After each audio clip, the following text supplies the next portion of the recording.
Hello everyone, my name is Suhan, Doctor of Physical Therapy. This video is for anyone experiencing pain in this area, so stay tuned.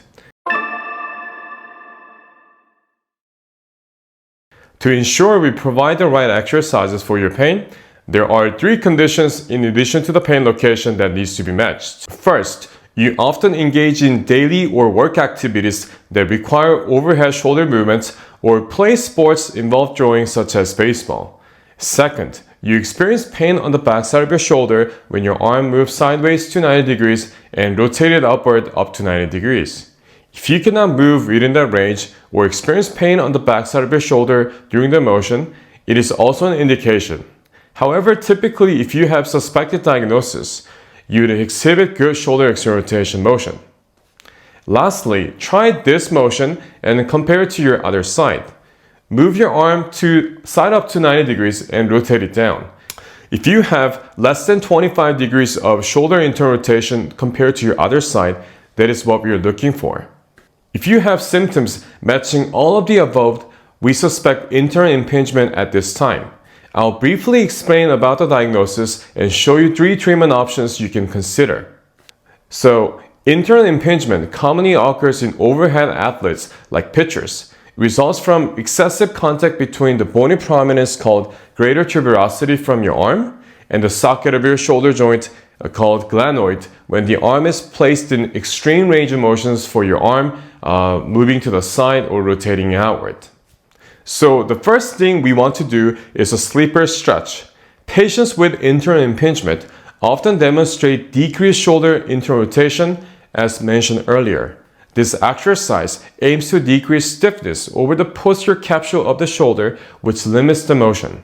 So lie down on your side with the painful side on the bottom and use your other arm to push your arm forward until you feel the tension without pain. Once you're at the end range, hold it for 5 seconds per repetition, and we're going to try a total of 20 repetitions. So try further forward as you repeat more repetitions. So if you start from here and then hold it for 5 seconds and you feel stretching, then we can go a little bit more for the next repetition. If you ever feel sharp pain, then you should always stop. The next exercise is strengthening the serratus anterior muscle. Mispositioning of your arm relative to your socket of your shoulder joint during the overhead activities can cause impingement syndrome. Strengthening the serratus anterior muscle can help to improve muscle imbalance. So bend both of your arms and bring them over the wall. Slowly bring your arms upward towards the ceiling and you should feel the muscles activating over the armpit region and lower. Repeat 3 sets of 10 repetitions. So as you bring your arms upward, we want to make sure that your shoulders are not elevating. So we should avoid elevation of your shoulders while your arm is moving up towards ceiling. And while avoiding that motion, you can actually feel that activation over the armpit and lower the region. The last exercise is shoulder external rotation using a band. The head of your arm often moves forward while your arm is in overhead position with this diagnosis. Wrap the band around the arm where it connects to your shoulder joint. And start rotating out, and as the rotation happens, the band will resist the forward translation from the humeral head, avoiding the pinching sensation. Try this exercise for 3 sets of 10 repetitions.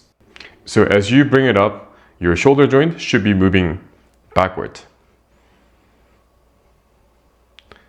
And then if you ever feel clicking or a little bit of discomfort, you can always place your back a little bit more arching so that your back is straight.